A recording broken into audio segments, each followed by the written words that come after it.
Chapter 7 Bhageeratha and the Story of Ganga.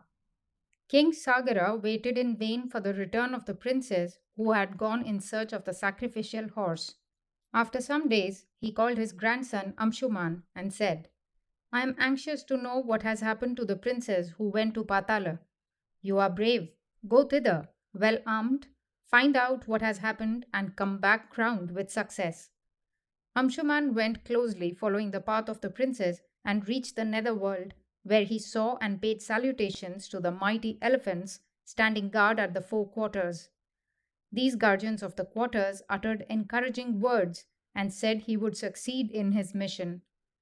When in due course Amshuman entered and went round Patala, he was delighted when he found the sacrificial horse grazing contentedly there, but was perplexed and distressed when he saw heaps of ashes all over the place.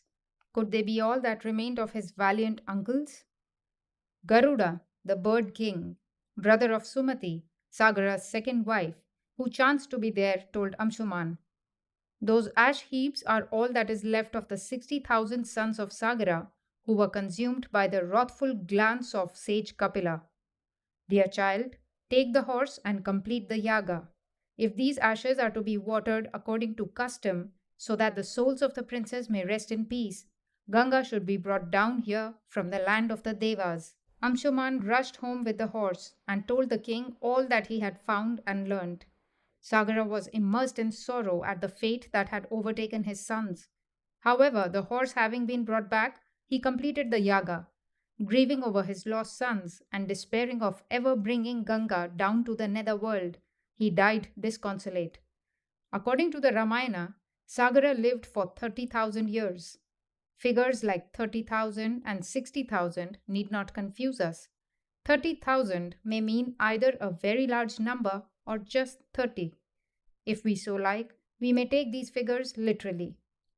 Amshuman succeeded Sagara as king of Ayodhya and was in turn succeeded by Dilipa.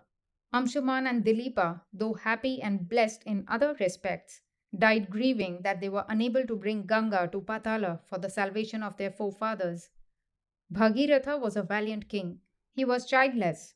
Desiring progeny and hoping to bring Ganga down, he left for Gokarna for performing penance, leaving the kingdom in the hands of his ministers. Bhageeratha went through severe austerities, with fire on all sides and head exposed to the hot sun, and taking food but once a month, he continued his tapas. Bhageeratha's name has come to signify great perseverance in any good cause. Brahma, pleased with the tapas, appeared before Bhageeratha and asked, what would you have? Bhageeratha told him his two wishes. If you have pity on me, bless me with a child to continue the line of my forebears. Secondly, cursed by Kapila Muni, my ancestors lie a heap of ashes in Patala. The ashes should be washed by the waters of Ganga so that their souls may ascend to heaven. May you be pleased to order Ganga to go down. Brahma replied, the Devas are pleased with your tapas. Your wishes are granted. But there is one difficulty. The earth cannot withstand the force of Ganga's descent. Shiva alone can stand it. Therefore, direct your penance and prayers to him. Bhageeratha renewed his tapas and continued long without food or water, and at last won Shiva's grace. Shiva appeared and said to Bhageeratha, I shall fulfill your wish. I shall receive Ganga on my head. May her grace be upon you. When Mahadeva promised help to Bhageeratha, Ganga began her descent as ordered by Brahma. In her arrogance, she thought she would fall on Mahadeva's head and sweep him away towards Patala. The three-eyed god decided to teach Ganga a lesson, and the moment he willed it, the flood of waters that fell on his head were held by his matted hair as in an infinite receptacle. Ganga tried her best, but not a drop could emerge from the tangled maze of Shiva's matted locks. This was a lesson to Ganga, to be sure, but a heart-breaking disappointment to Bhageeratha. There was nothing for him but to propitiate Shiva with tapas.